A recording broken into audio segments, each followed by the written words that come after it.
Ploaia bătea în geamurile mari ale hotelului din centrul Brașovului când vocea tânărului de la recepție se ridică peste murmurul din hol.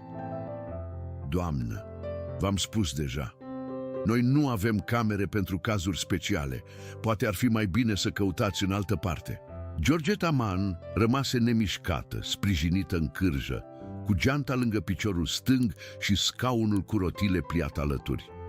Simți cum obrajii îi ard, cum toate privirile din hol se întorc spre ea, cum cineva șoptește și cineva chicotește.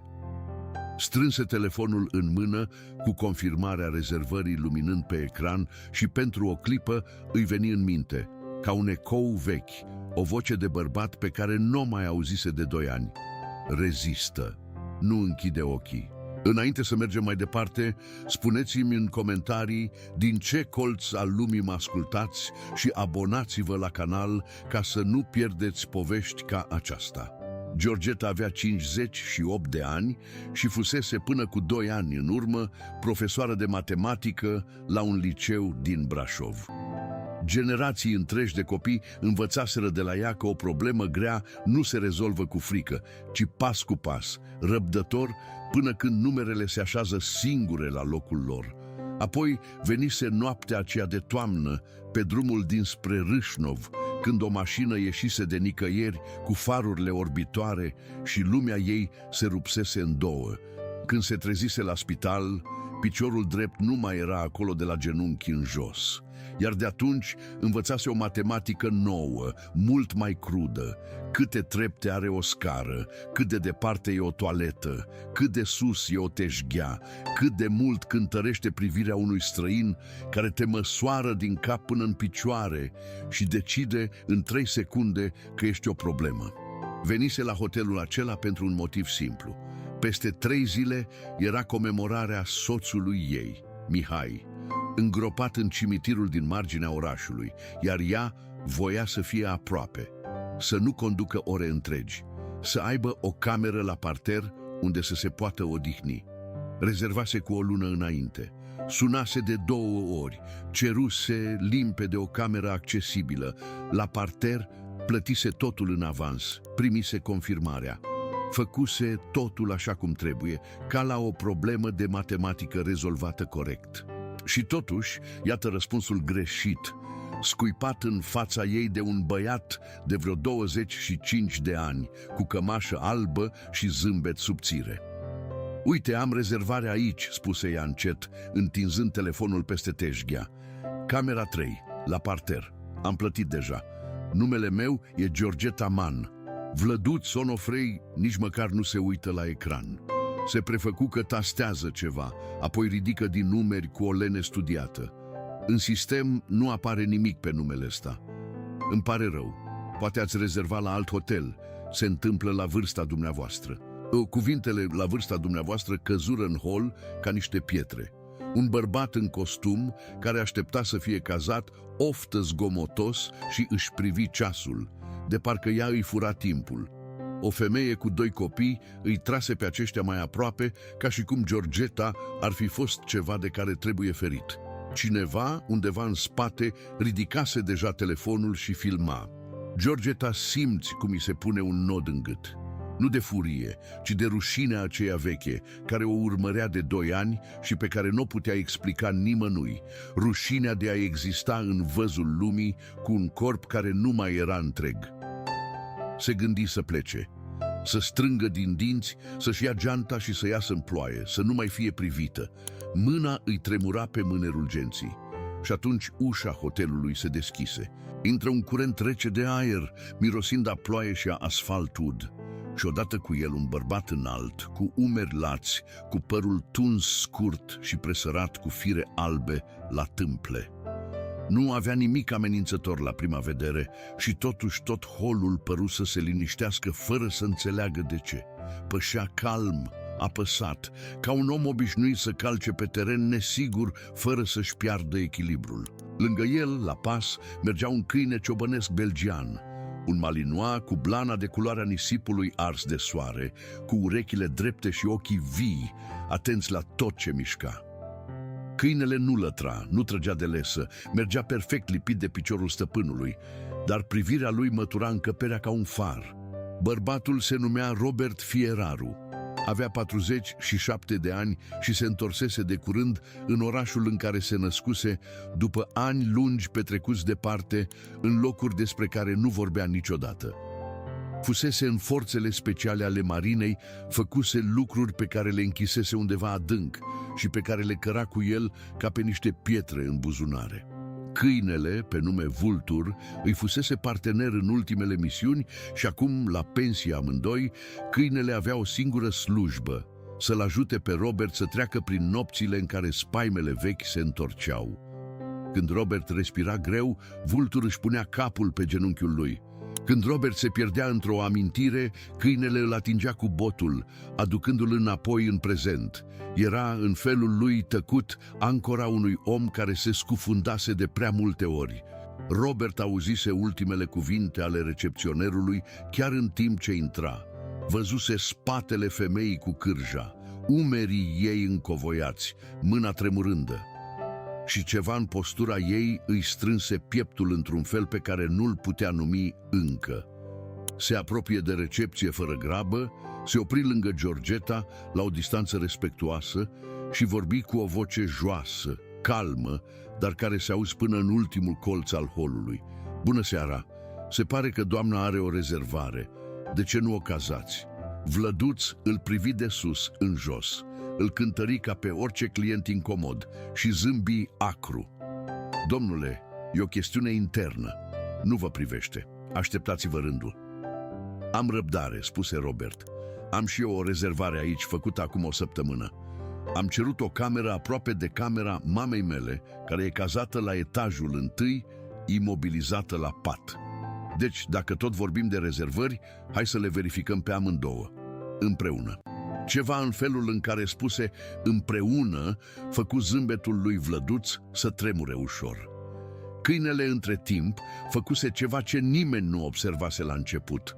Se desprinsese cu blândețe de lângă Robert, ocolise scaunul cu rotile pliat și se așezase liniștit lângă Georgeta, sprijinindu-și capul mare pe genunchiul ei sănătos. Nu ceru nimic, nu scânci, doar rămase acolo, cald și greu și viu, privind-o de jos în sus cu ochii aceia căprui. Georgeta simți greutatea capului câinelui pe genunchi și pentru prima dată în tot chinul acela respiră.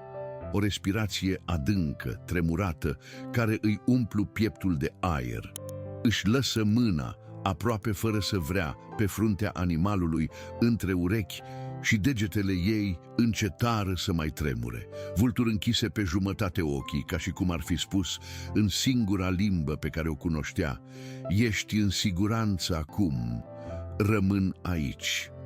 "Vreau să vorbesc cu managerul," spuse Robert, întorcându-se din nou spre recepționer. "Acum, vă rog, managerul e ocupat," se răsti Vlăduț. "Atunci îl aștept.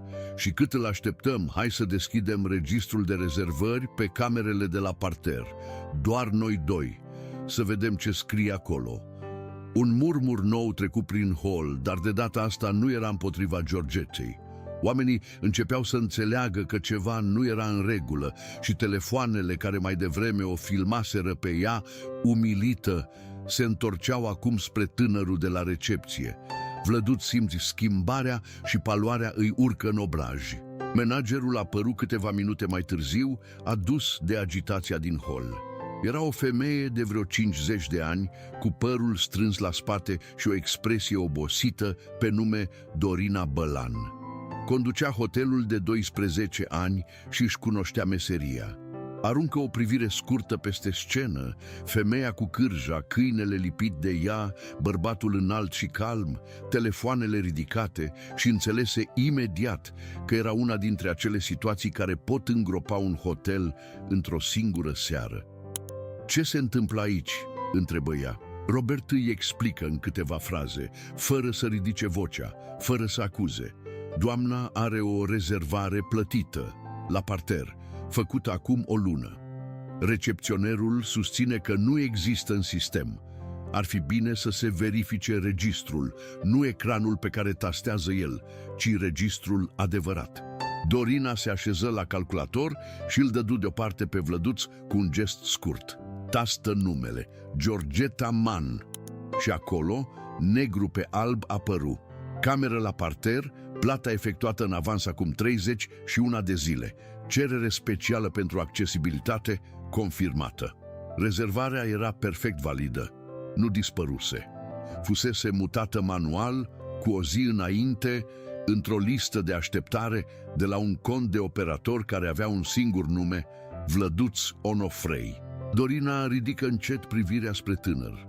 Ai anulat rezervarea doamnei ca să eliberezi camera. Pentru cine?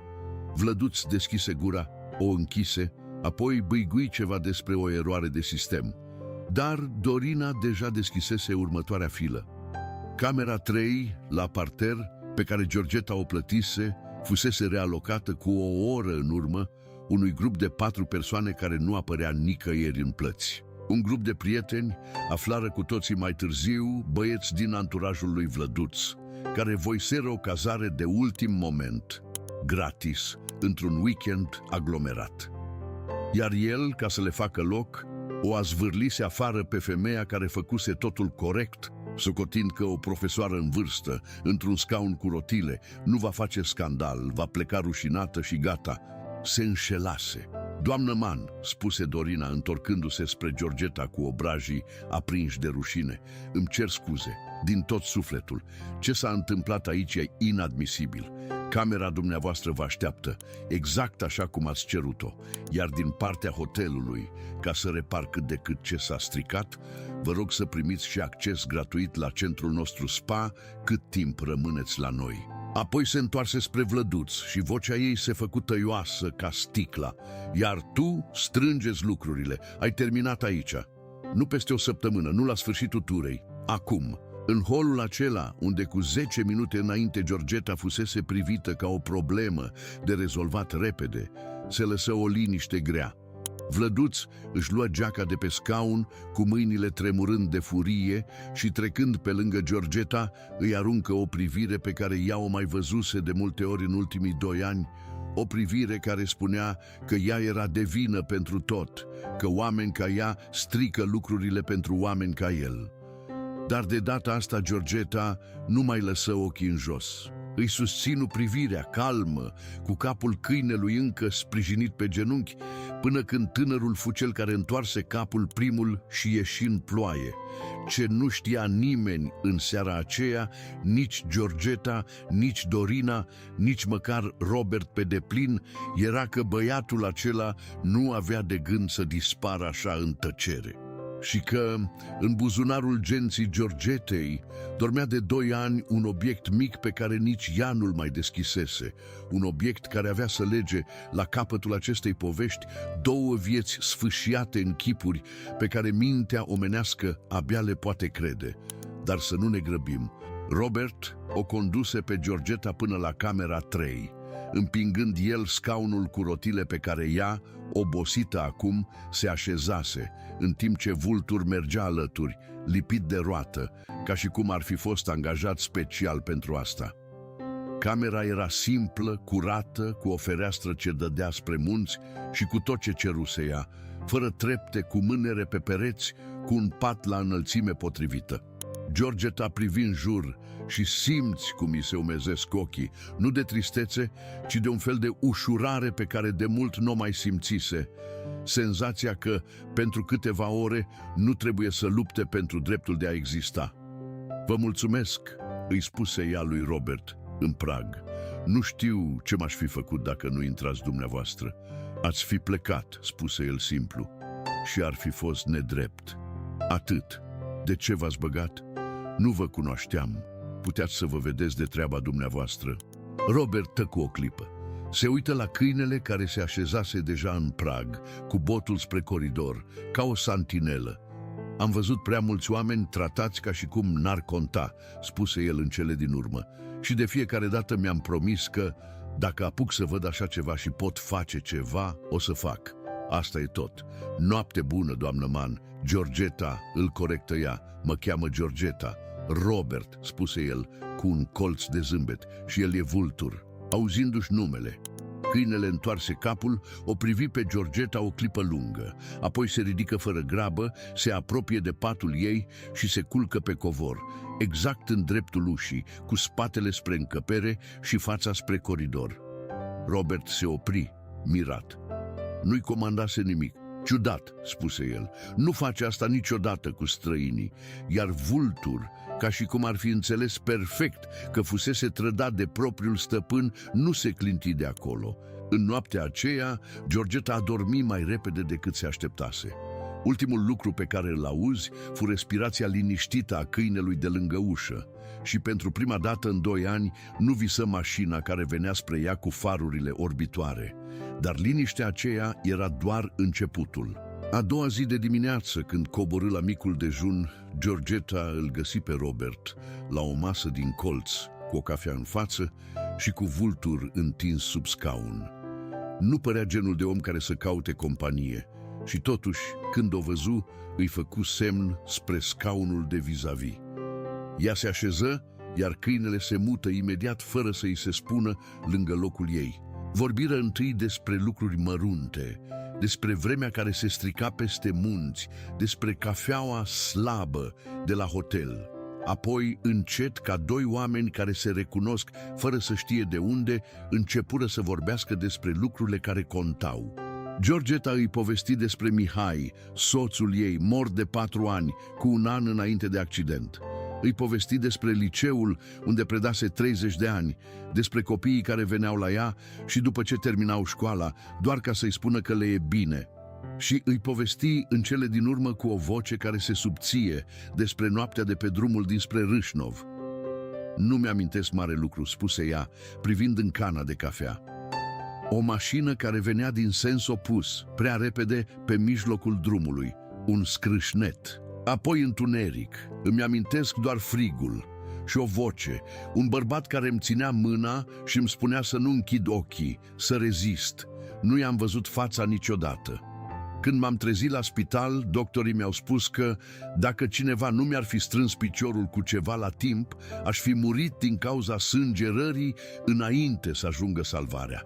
Dar nimeni nu știa cine a fost. Omul acela a plecat înainte să ajungă ambulanța. N-a lăsat niciun nume. De 2 ani mă întreb cine a fost și de ce a plecat. Robert nu spuse nimic, dar mâna lui, care ținea cana, se strânse ușor, iar sub masă, Vultur ridică brusc capul și îl privi lung, așa cum privea de fiecare dată când în corpul stăpânului lui se aduna o furtună. Poate a fost cineva speriat, spuse Robert în cele din urmă, cu o voce ciudat de joasă. Poate a făcut ce a putut și pe urmă n-a mai putut deloc. Georgeta ridică din umeri. Poate, aș fi vrut doar să-i mulțumesc. Atât. Să-i spun că, datorită lui, mai sunt aici. Chiar și așa, cu un picior lipsă. Schimbă apoi vorba, pentru că simțea că îl apăsase pe acest străin cu prea multă durere și îl întrebă despre el. Robert vorbi puțin cum vorbesc oamenii care au văzut prea multe. Spuse doar că fusese departe mulți ani, în misiuni, și că se întorsese acasă când mama lui, Aurelia, se îmbolnăvise. O adusese la hotel pentru câteva zile, pentru că apartamentul vechi al familiei era în renovare și nu voia să o lase singură. Bătrâna era imobilizată la pat de 1 an, după un accident vascular, și Robert nu mai putea suporta gândul că ar putea muri fără să fie el aproape. Am lipsit destul, spuse el, nu mai vreau să lipsesc. Ceea ce nu spuse și ceea ce Georgeta nu putea bănui era că Robert Fieraru se întorsese la Brașov cu mai mult decât o mamă bolnavă în minte. Se întorsese pentru că, undeva în oraș, exista cineva pe care îl căuta de 2 ani, cineva pe care nu știa cum să-l găsească și nu știa dacă va avea vreodată curajul să-l privească în ochi. Un chip pe care nu-l văzuse limpede niciodată, dar pe care nu îl putea uita. Chipul unei femei căreia îi strânsese cândva piciorul zdrobit cu propria curea, într-o noapte de toamnă, pe drumul dinspre Râșnov, în timp ce mâinile îi tremurau și în minte îi explodau imagini de pe alt continent, imagini de sânge și fum care îl aruncau înapoi în cel mai rău loc din mintea lui. O femeie căreia îi spusese rezistă și pe care o părăsise când propriul creier se prăbușise sub el, când atacul de panică îl doborâse la marginea drumului și fusese nevoit să fugă înainte, să înnebunească de-a binelea, lăsând-o în grija oamenilor care veneau în fugă din mașinile oprite. Fugise de rușine și de groază și de atunci se ura pentru asta. Se întorsese la Brașov ca să caute femeia pe care o salvase și o abandonase în aceeași noapte. Și acum ședea la aceeași masă cu ea și nu îndrăznea să-i spună. Vultur însă știa. Câinele fusese și el acolo, în seara accidentului, în mașina lui Robert. Și deși un câine nu poate vorbi, un câine își amintește. Își amintește mirosuri, își amintește frica, își amintește o mână. De aceea, din prima clipă se așezase lângă Georgeta. De aceea alegea să doarmă la ușa ei. Nu era o coincidență. Era singurul din toată povestea asta care recunoscuse totul de la bun început și care, în felul lui, încerca să-i aducă pe cei doi împreună. Dar Robert nu era încă pregătit și lucrurile aveau să se complice mult înainte să se lămurească. Chiar în acea după-amiază, Georgeta primi un telefon de la fiica ei, Andreea, care locuia în Cluj și cu care relația se răcise mult în ultimii ani. Andreea aflase, cine știe cum, poate de la o cunoștință, despre scena de la recepția hotelului. Vocea ei la telefon nu era caldă, ci încordată. Mamă, ce cauți tu singură la Brașov, la hotel? De ce nu m-ai sunat? Iar te-ai vârât într-o situație. Iar ai făcut scandal. N-am făcut niciun scandal, spuse Georgeta încet. Am fost tratată urât și cineva a luat apărarea. Mereu e cineva. Mamă, nu poți umbla peste tot de una singură. Ai înțeles ce ți-a spus doctorul? Ar trebui să te muți la mine. Ți-am spus de 100 de ori. Nu mai ești în stare să te descurci singură. Cuvintele acelea o dureau mai tare decât tot ce spusese recepționerul, pentru că veneau de la copilul ei, pentru că în spatele grijii Georgeta auzea același lucru pe care îl auzea peste tot. Nu mai ești în stare, ești o povară, ești o problemă de rezolvat. Închise telefonul cu mâna tremurândă și rămase mult timp la fereastră, privind munții cufundați în ceață.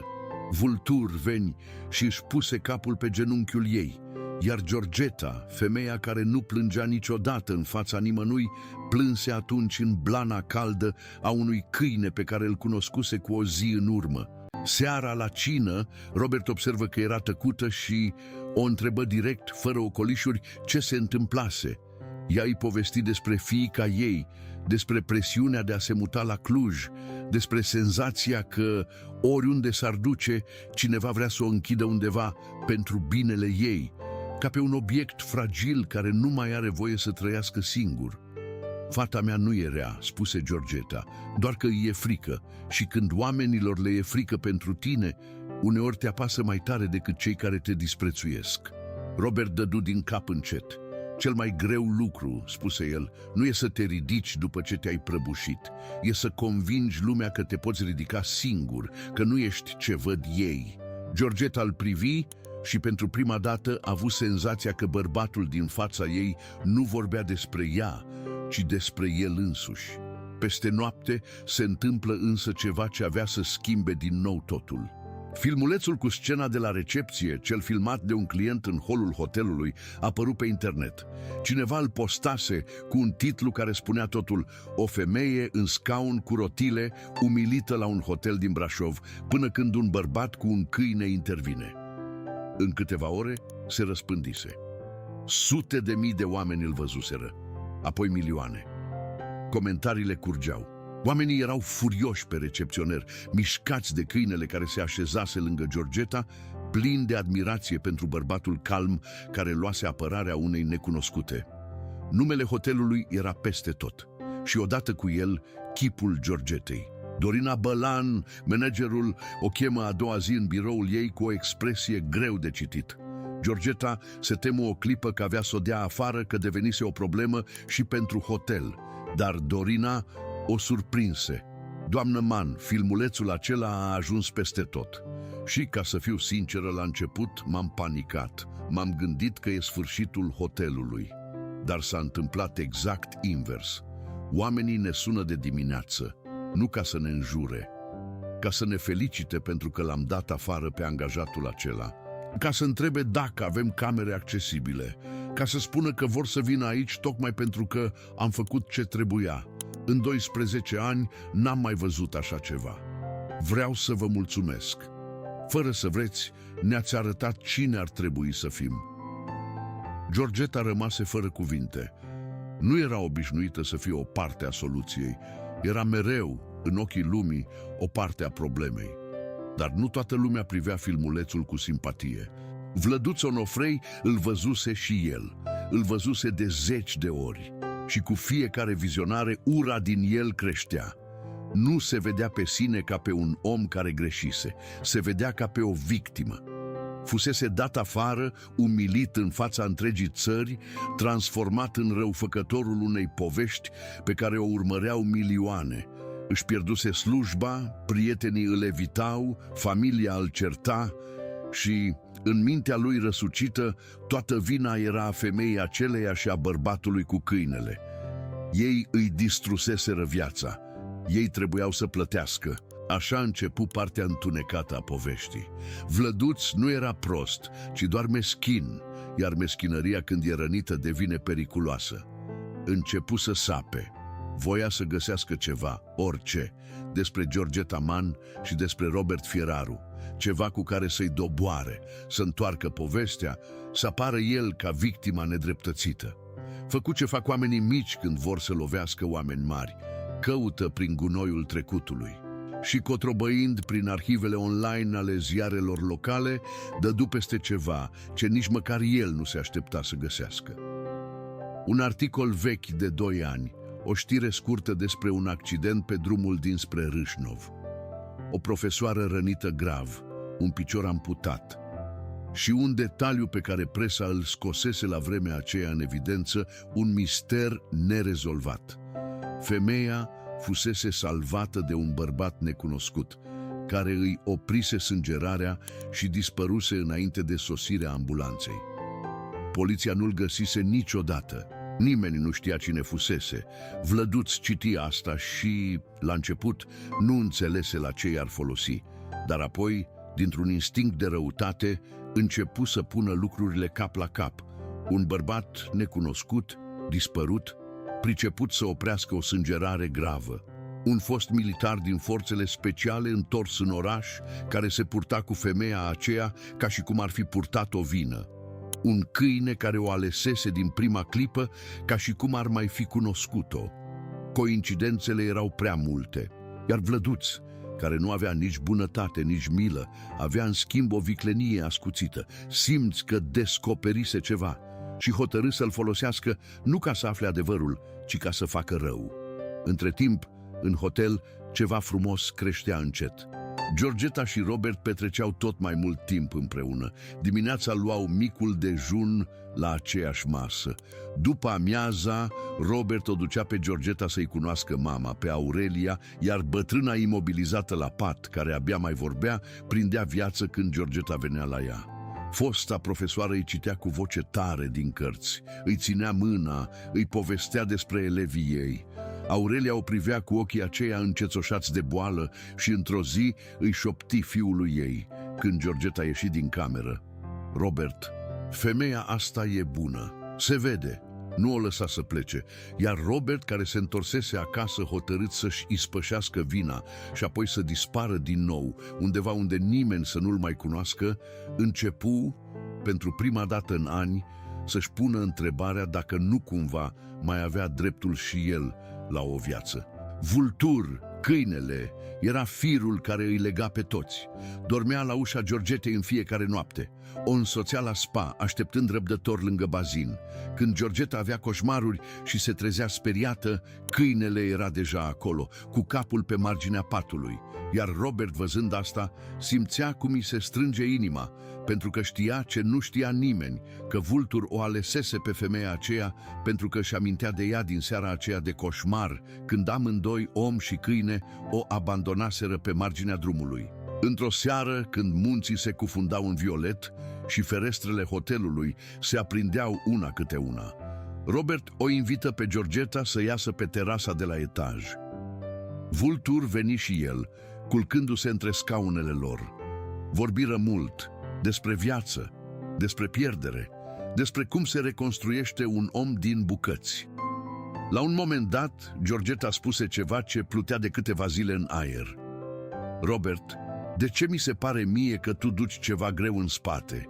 Ceva ce nu spui nimănui. El tăcu îndelung. Vultur ridică capul. Și, pentru o clipă, Georgeta crezut că avea să-i spună, că avea să deschidă ușa aceea, dar Robert doar clătină din cap.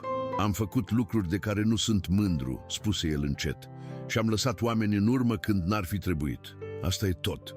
Nu vreau să te apăs cu ele. Uneori, spuse Georgeta, cel mai greu lucru pe care îl duci devine mai ușor când îl împarți cu cineva. El o privi lung, buzele îi se întredeschiseră. Și chiar în clipa aceea în care poate ar fi mărturisit totul, telefonul Georgetei sună strident, spărgând momentul în mii de cioburi. Era un număr necunoscut. Ea răspunse, iar de la celălalt capăt se auzi o voce pe care o recunoscu imediat, o voce subțire și veninoasă. Bună seara, doamnă Mann. Sunt Vlăduț. Vă mai amintiți de mine? Cred că ar trebui să ne întâlnim. Am descoperit ceva foarte interesant despre prietenul dumneavoastră cu câine. Ceva ce cred că v-ar plăcea să aflați. Sau poate nu. Georgetei îi se strânse stomacul. Ce vrei? Vreau doar să stăm de vorbă. Mâine. Altfel, ce știu eu ajunge pe internet, alături de tot filmulețul acela drăguț. Și vă asigur că nu o să mai pară nimeni erou. Gândiți-vă bine, închise. Georgeta rămase cu telefonul în mână, tremurând. Robert o privea, alertat. Cine era? Nimeni, minția, băgând telefonul în buzunar. O greșeală. Dar Vultur se ridicase în picioare, cu urechile drepte privind-o fix, ca și cum ar fi știut că minte. Iar Robert, care citea oamenii mai bine decât citea oricine, înțelese că ceva se stricase, doar că nu știa ce. În noaptea aceea, Georgeta nu dormi. Cuvintele lui Vlăduț îi răsunau în minte. Am descoperit ceva foarte interesant despre prietenul dumneavoastră. Ce putea să știe? Ce putea fi atât de grav? Se gândi să-i spună lui Robert, dar se temu că dacă exista un secret, aflarea lui ar fi rupt lucrul acela fragil și frumos care se ivea între ei, așa că hotărâ să meargă singură la întâlnire, să afle, să protejeze bărbatul care o protejase pe ea. A doua zi de dimineață îi spuse lui Robert că se ducea în oraș, la cimitir, la mormântul lui Mihai, singură, pentru că avea nevoie de timp cu ea însăși. Nu era complet o minciună, era comemorarea soțului ei. Robert se oferi să o ducă, dar ea refuză cu blândețe. Vultur însă nu voia să o lase. Se așeză în fața ușii, blocându-i drumul, scâncind încet ceva ce nu mai făcuse niciodată. Georgeta trebuia aproape să-l roage să se dea la o parte. Câinele o lăsă în cele din urmă, dar rămase în prag, privind-o cum se îndepărtează pe coridor, cu o neliniște în trup pe care Robert o observă și nu o înțelese. Vlăduț îi dăduse întâlnire într-o cafenea aproape goală, la marginea orașului. Când Georgeta intră cu greutate, sprijinindu-se în cârjă, el o aștepta la o masă din colț, cu un rânjet pe față și cu telefonul în mână. Ce bine că ați venit, spuse el. Luați loc. Îmi cer scuze, uitasem, vă e greu să luați loc. Poate stați în picioare, e mai simplu, nu? Georgeta nu mușcă momeala. Se așeză cu demnitate, își sprijini cârja de masă și îl privi drept în ochi. Ce vrei, băiete? Zâmbetul lui se lărgi. Îi întoarse telefonul spre ea, arătându-i articolul vechi de ziar despre accidentul de acum 2 ani. Vă amintiți asta, nu? Accidentul dumneavoastră. Piciorul. Și bărbatul misterios care v-a salvat și a dispărut. Poliția nu l-a găsit niciodată. Ciudat, nu? Un bărbat care știe exact cum să oprească o sângerare gravă. Un bărbat care fuge de la locul faptei. Un fost militar din trupele speciale.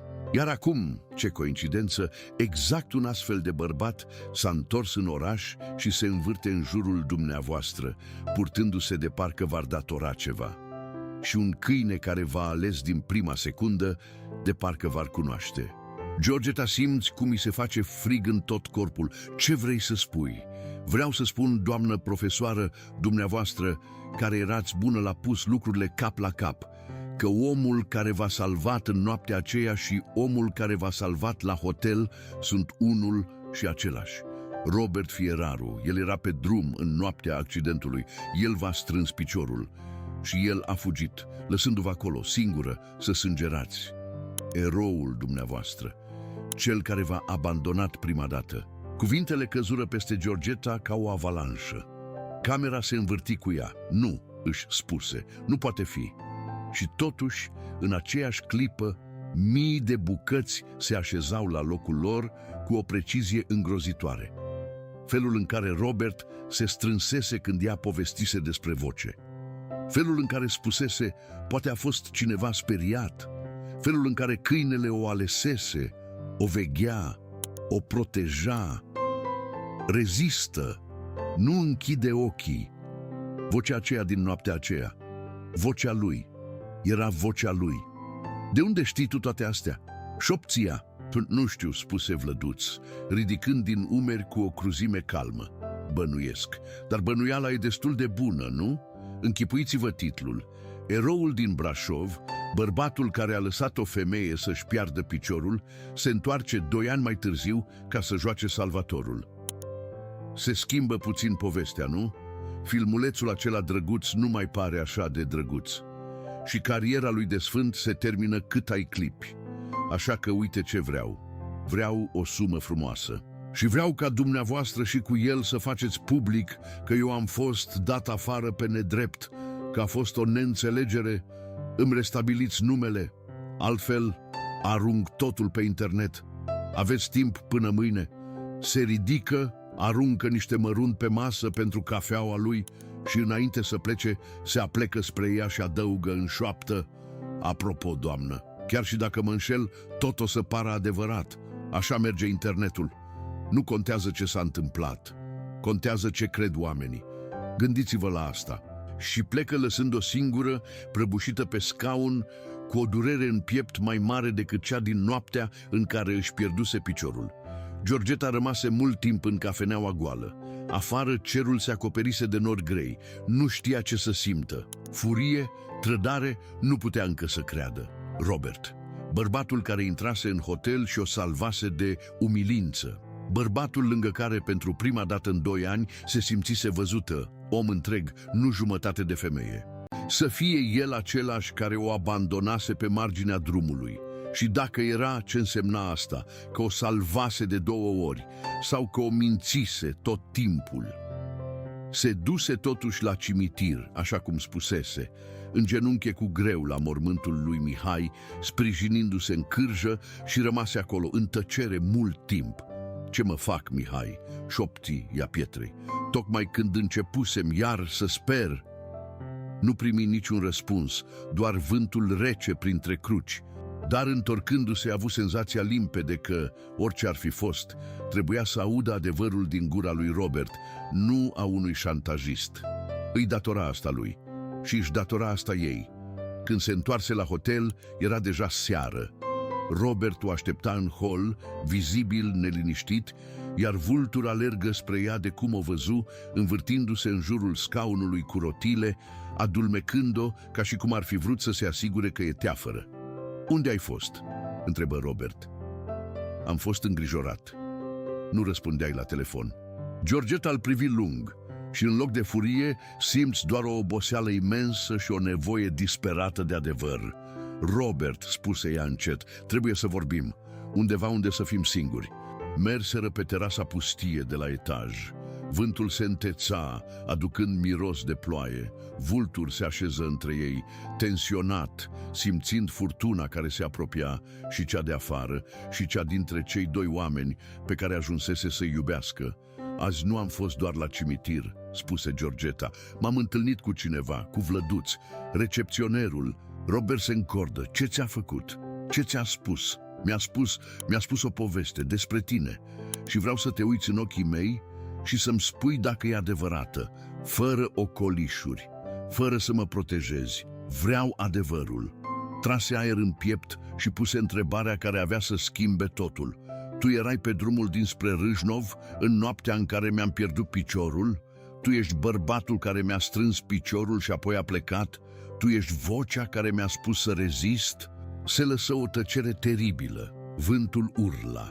Iar Robert Fieraru, bărbatul care nu se temuse niciodată de nimic în viața lui, bărbatul care intrase în locuri din care alții nu se mai întorseseră, simți cum genunchii îi se înmoaie. Vultur se lipi de piciorul lui cu botul pe cizmă. Și Robert, în cele din urmă, în loc să fugă a doua oară, făcu ceea ce nu făcuse niciodată. Rămase și spuse adevărul. "Da," șopti el, "eu eram." Georgeta închise ochii. O parte din ea sperase până în ultima clipă că băiatul mințise, dar acum știa. "Povestește-mi," spuse ea. "Tot, de la început." Și Robert povesti. Vorbi cu o voce ruptă, oprindu-se des ca un om care scoate la lumină ceva îngropat adânc. Îi spuse că în noaptea aceea se întorcea cu mașina de la Bran, de la un prieten, cu vulturi pe bancheta din spate. Că văzuse totul. Cealaltă mașină ieșind pe contrasens, impactul. Mașina ei ieșind de pe șosea. Că oprise, sărise afară, alergase la ea. Că o găsise prinsă în fiare, cu piciorul zdrobit, sângerând îngrozitor. Că din reflex, din tot ce învățase în anii aceia grei, își scosese cureaua și i-o legase strâns deasupra genunchiului, oprind sângerarea care ar fi ucis-o în câteva minute. Că îi ținuse mâna și îi spusese să reziste, să nu închidă ochii. Și pe urmă, spuse el, și vocea îi se frânse de tot. Pe urmă a venit peste mine, ceva ce nu pot să controlez, din anii de dinainte, din locurile în care am fost. Mirosul de sânge, benzina, întunericul, felul în care sângele îți curge printre degete. Totul m-a aruncat înapoi, într-o noapte de acum mulți ani, într-un loc departe, unde am ținut în brațe pe cineva la fel, un om lângă mine, și n-am putut să-l salvez. Mi-a murit în mâini, iar în noaptea aceea, pe drumul dinspre Râșnov, mintea mea n-a mai făcut diferența. Nu mai eram acolo cu tine, eram acolo cu el. Am început să tremur, nu mai puteam respira, mi se rupea pieptul. Un atac de panică, cel mai rău din viața mea. Simțeam că înnebunesc, că mor. Și mi-a fost o frică animalică că o să te trag și pe tine în întunericul din capul meu. Când au venit oamenii în fugă de la celelalte mașini, când am auzit sirenele apropiindu-se, am făcut singurul lucru pe care mintea mea distrusă mi l-a strigat. Am fugit. Te-am lăsat în grija lor și am fugit. M-am urcat în mașină și am plecat, tremurând, plângând, urându-mă. Și de 2 ani mă urăsc pentru asta în fiecare zi. Georgeta îl asculta cu lacrimi curgându-i pe obraj. Nu mai era furie în ea. Era altceva, ceva ce nu se aștepta să simtă. "De ce te-ai întors?" întrebă ea. "Pentru mama," spuse el, "dar nu doar pentru ea. M-am întors ca să te caut, pe tine, femeia de pe drum. Nu ți-am văzut niciodată fața limpede în noaptea aceea, era întuneric, sânge, groază, dar nu te-am putut uita. Am aflat din ziare doar că erai o profesoară, că ai supraviețuit, că ți-ai pierdut piciorul. M-am întors la Brașov ca să te găsesc cumva și să-ți cer iertare, să-ți spun că îmi pare rău că am fugit. Nu credeam că o să te găsesc. Și când am intrat în hotelul acela și te-am văzut umilită la recepție, nici măcar nu știam că ești tu. Am intervenit pentru că nu suportam nedreptatea. Abia a doua zi, când mi-ai povestit despre voce, despre bărbatul care ți-a spus să reziști, abia atunci am înțeles că ești tu, că soarta sau Dumnezeu sau ce-o fi m-a adus în aceeași încăpere cu singurul om din lume pe care voiam să-l găsesc. Și n-am avut curajul să-ți spun. Mi-a fost frică, frică să nu te pierd după ce abia te găsisem. Iartă-mă, iartă-mă că am fugit atunci și iartă-mă că am tăcut acum." Vântul se potoli o clipă. Vultur se ridică, se apropie de Georgeta și își puse din nou capul pe genunchiul ei, exact ca în prima seară. Și Georgeta înțelese în sfârșit de ce câinele o alesese din prima clipă. Pentru că el își amintea, pentru că el fusese acolo, pentru că în felul lui tăcut câinele încercase de la bun început să repare ceea ce omul lui rupsese. Georgeta îl privi pe Robert prin lacrimi. și în locul reproșului pe care el îl aștepta, spuse ceva ce îl doborî mai tare decât orice. Robert, tu nu m-ai abandonat, tu m-ai salvat. Fără cureaua aceea aș fi murit pe drum, în noaptea aceea. Toți doctorii mi-au spus, ai plecat pentru că erai și tu rănit, într-un fel pe care lumea nu-l vede, la fel ca mine. Amândoi purtăm răni pe care ceilalți nu le văd. Tu ești bărbatul căruia am vrut 2 ani să-i mulțumesc, iar acum stă în fața mea și îmi cere iertare când eu ar trebui să-i mulțumesc că mai sunt în viață. Se ridică cu greutate, sprijinindu-se în cârjă, se apropie de el și îi luă mâinile, aceleași mâini care, cu 2 ani în urmă, îi opriseră sângele. Îți mulțumesc, spuse ea, din tot sufletul, pentru amândouă dățile. Robert Fieraru, bărbatul care nu plânsese de ani de zile, plânse atunci pe terasa aceea, cu fruntea sprijinită de fruntea unei femei căreia îi datora viața și care, la rândul ei, îi dăruia acum iertarea pe care el nu îndrăznise să o ceară niciodată. Iar vulturi se învârti în jurul lor, dând din coadă, scâncind de bucurie în singura limbă pe care o cunoștea. Dar nu se terminase, pentru că undeva în oraș, un tânăr cu inima plină de venin aștepta un răspuns până a doua zi și dacă nu-l primea, era gata să arunce totul pe internet într-o formă strâmbată și crudă, care ar fi transformat un act de curaj într-o crimă și un erou într-un ticălos. Georgeta îi povesti lui Robert tot ce spusese Vlăduț, șantajul, amenințarea, termenul de mâine, și spunându-i se aștepta să-l vadă furios, poate speriat, dar Robert, în mod ciudat, se liniști. Ca și cum, acum că adevărul ieșise la lumină între ei doi, nimic din ce ar fi putut face băiatul acela nu-l mai putea atinge. Nu-i dăm nimic, spuse el, nici bani, nici scuze mincinoase. Nu ne lăsăm șantajați. Dar o să pună totul pe internet, spuse Georgeta.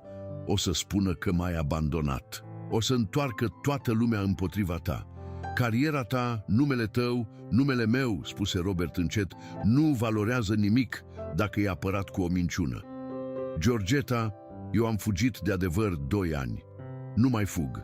Dacă băiatul ăsta vrea să spună lumii ce s-a întâmplat, atunci hai să spunem noi primii. Adevărul întreg, nu versiunea lui otrăvită, al nostru. Georgeta îl privi și înțelese ce voia să spună. Și deși îi era frică, simți în ea o forță pe care nu mai avusese de mult. Forța pe care ți-o dă adevărul când încetezi să te mai ascunzi de el. A doua zi de dimineață nu îl sunară pe Vlăduț ca să negocieze. În schimb, coborâră împreună în holul hotelului, unde Dorina, managerul, îi aștepta. Georgeta îi ceruse o favoare, iar Dorina, care le datora amândurora recunoștință, acceptase fără să stea pe gânduri. În hol fusese pregătită o cameră de filmat, cea de la telefonul unui angajat, și un cont deschis pe rețelele hotelului, care de la incidentul devenit viral, avea acum sute de mii de urmăritori. Georgeta stătea în scaunul cu rotile cu vulturi lângă ea și cu Robert în picioare alături. Și privind drept în obiectiv, cu vocea limpede de profesoară obișnuită să vorbească unei săli întregi, spuse adevărul, tot adevărul. Le povesti oamenilor despre accidentul de acum 2 ani, despre piciorul pierdut, despre bărbatul necunoscut care îi oprise sângerarea și îi salvase viața, apoi dispăruse, și le spuse cine era acel bărbat, Robert Fieraru, același om care intrase în hotel și o apărase.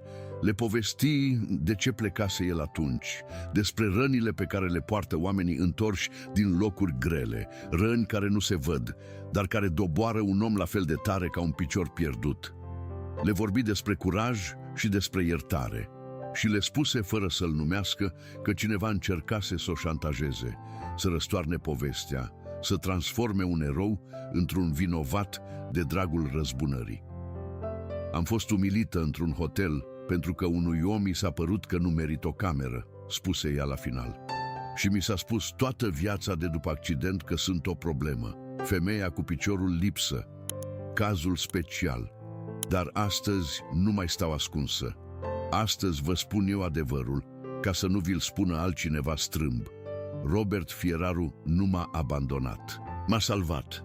De 2 ori, iar câinele acesta a știut totul dinainte de a ști noi. Puse mâna pe capul lui Vultur. Câinele o privi de jos, cu ochii aceia calzi, iar în holul acela nu mai era nicio urmă din rușinea primei serii. Filmulețul acela, adevărul spus cu vocea ei, se răspândi și mai repede decât primul. În câteva ore, milioane de oameni îl văzuseră. Povestea întreagă îi lăsă pe toți fără cuvinte. Bărbatul care salvase o femeie și fugise din pricina propriilor răni. Femeia care, în loc să-l acuze, îi mulțumise. Câinele care îi legase pe amândoi. Comentariile curgeau din toate colțurile lumii. Mii, apoi 10.000. Oameni care își spuneau propriile povești de pierdere și de vindecare. Oameni care plângeau. Oameni care mulțumeau. Iar când Vlăduț Onofrei, câteva ore mai târziu, își aruncă și el versiunea otrăvită pe internet, adevărul ascuns despre eroul din Brașov, nimeni nu-l crezu. Pentru că adevărul adevărat fusese deja spus, curat și întreg, de chiar oamenii pe care el încerca să-i distrugă. În loc să-i doboare, șantajistul se doborî pe sine.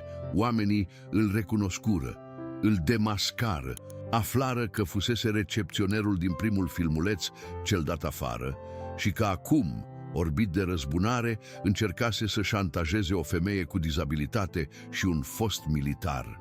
Rușinea se întoarse asupra lui, de 10 ori mai mare. Îl părăsiră și ultimii prieteni.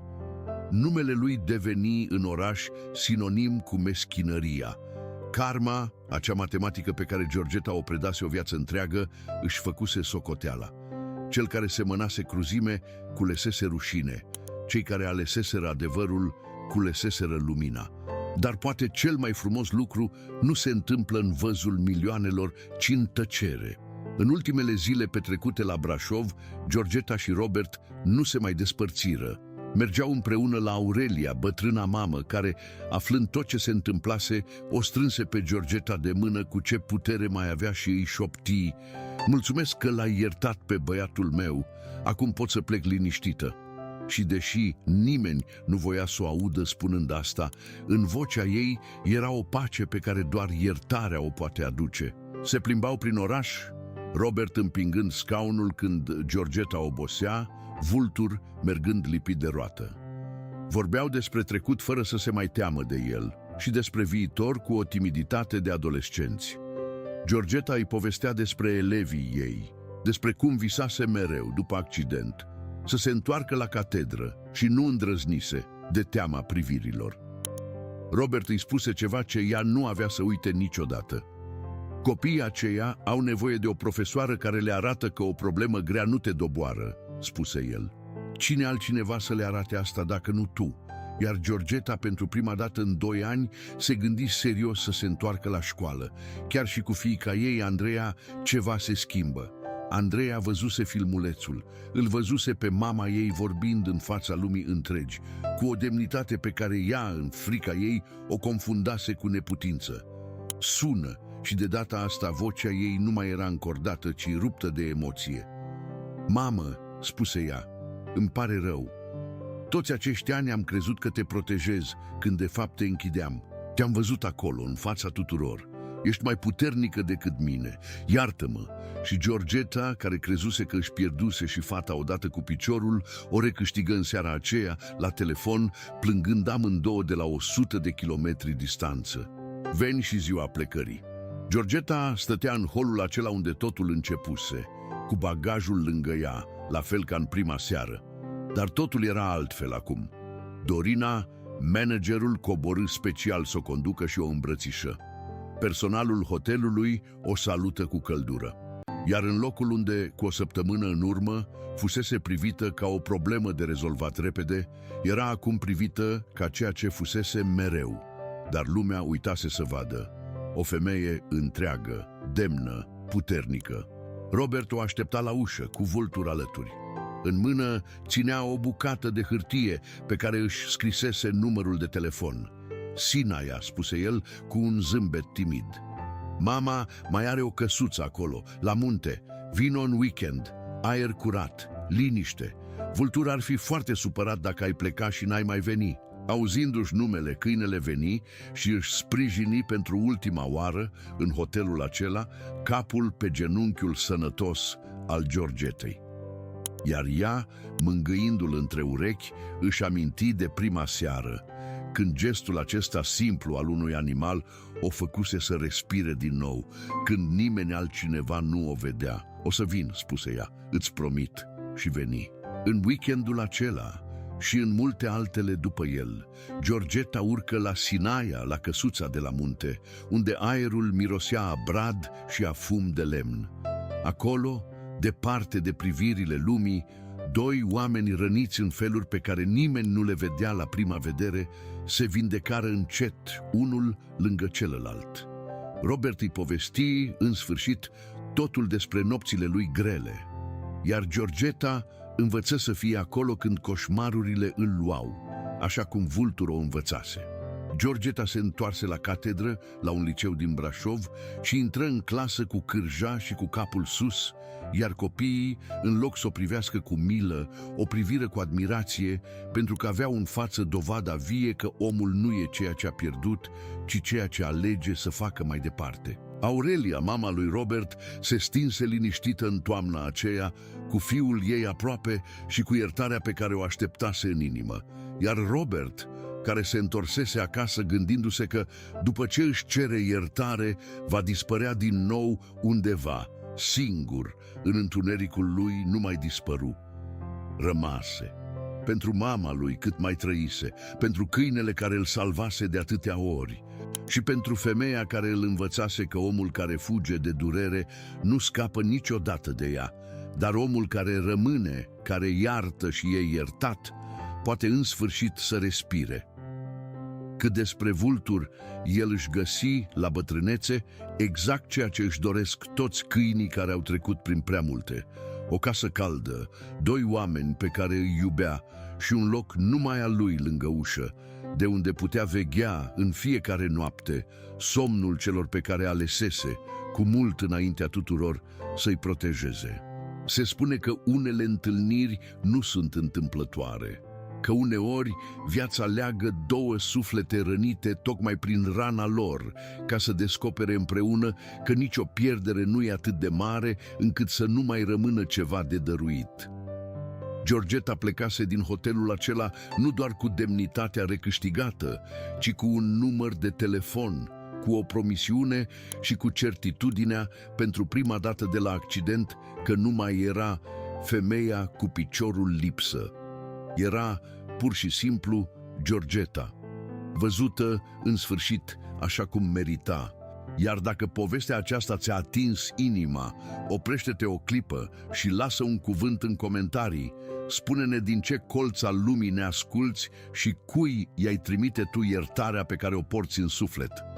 Apreciază, împărtășește mai departe și abonează-te la canal, pentru că întotdeauna există undeva un om rănit care are nevoie să audă că nu e singur și că, oricât de întuneric ar fi, cineva poate să intre pe ușă și să spună, cu o voce calmă și fermă: rezistă, nu închide ochii.